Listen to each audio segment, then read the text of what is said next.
everybody, it's Jenny, and today I'm excited to share a spooky Halloween card using some of the newest Halloween goodies from Pixi Designs. For my card today, I'm going to be using the Wednesday Mug Die, and here is a closer look. The die includes two different hairstyles to decorate your mug as well. Next up, I'm going to be using the Spiderweb die from the Spooky Sentiment die set. And not only does it include the super cool spiderweb, it also has these cute little pumpkin and ghost characters that make up the two O's in the word spooky. I'll definitely be coming back to this set for some other Halloween projects. But for today, I'm going to start with the Wednesday Mug Die set and pull out all the dies I'm going to be using and then trim those out from some black and white cardstock.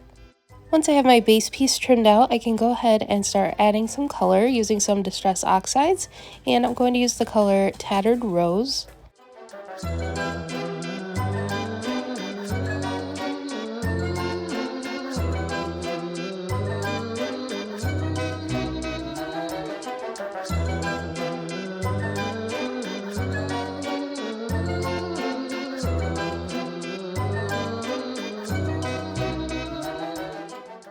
Then I'm going to add some highlights to the hair pieces using some milled lavender.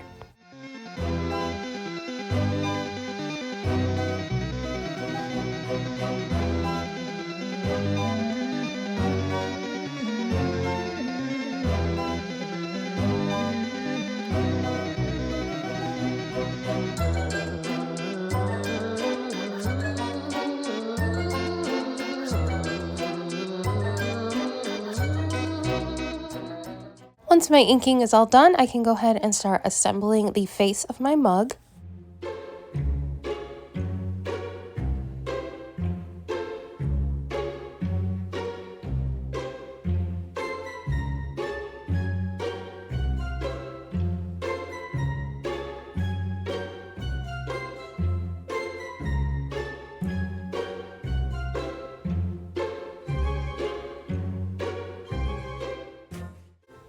And even though this die set is made to create a mug, it's very easily transformed just by cutting off the handle. And next up, I'm just gonna keep layering up the rest of my pieces.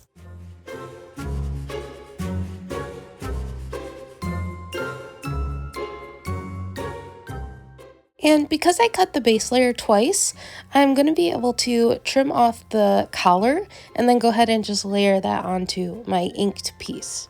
And now I can go ahead and set her aside and start working on my spider web. And I'm going to be turning it into a shaker. So here I cut it from a piece of black cardstock as well as some foam. And then to create my acetate piece, I took the piece of cardstock I cut the spider web from and used that to trace the shape onto some acetate. And then I went ahead and fussy cut that out.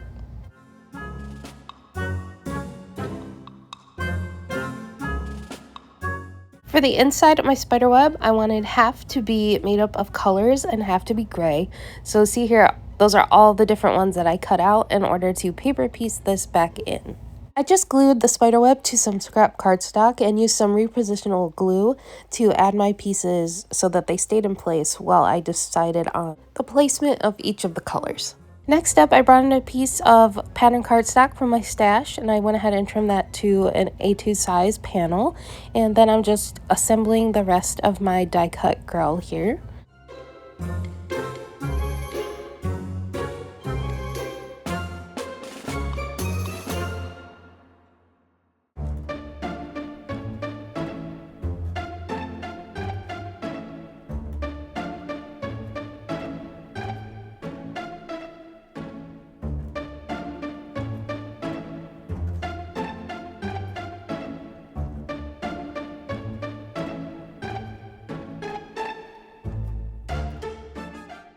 Once I have her all pieced together, I can start playing around with the layout of my card panel. And I started by figuring out which position I wanted my spiderweb shaker to be in.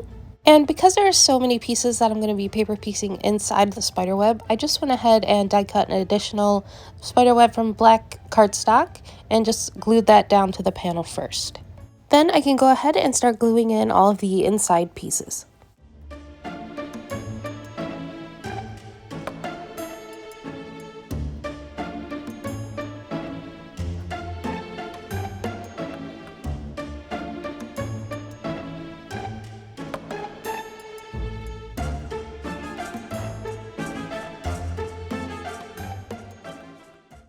Next up, I can glue down my foam piece.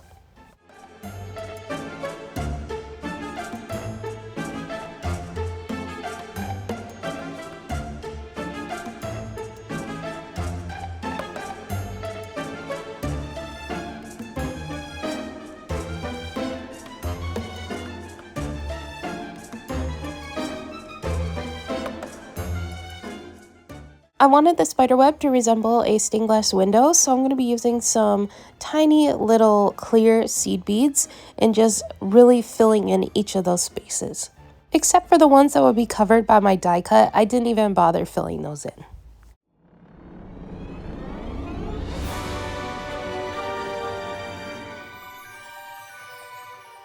Once my shaker web is all filled in, I can go ahead and attach my final layer of the spider web onto my acetate.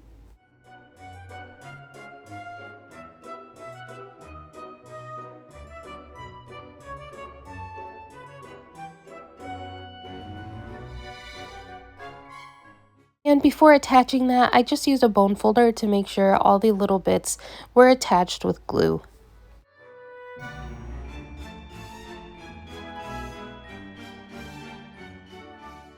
And then I glued down my acetate piece to close up my shaker. Next, I played around with the placement of my die cut on top of the shaker, but before I glued anything down, I brought in some Doodlebug Chit Chat to find a fun Halloween sentiment. Ended up picking out two sentiments, one that says "Bats about you" and the other that says "Things that go bump in the night." And while playing around with the sentiments and the layout, I ended up deciding to redo my die cut girl just because I wanted the complexion to be a little more pale instead of so pink. And I also decided to switch around the orientation of my card. That way I could go with the sentiment that said "Things that go bump in the night." I really thought that fit the best. And also by flipping around the orientation, I could have more of my spider web showing.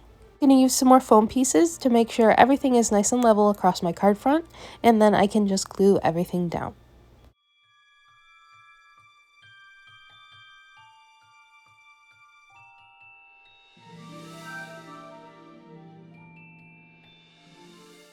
And for the final step, I can go ahead and attach my card panel to the card base. And here is a closer look at my finished shaker card. I think it turned out super cute and a little creepy.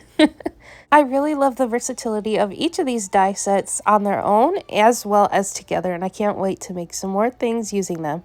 So thank you so much for watching, and I'll catch you in the next one. Bye!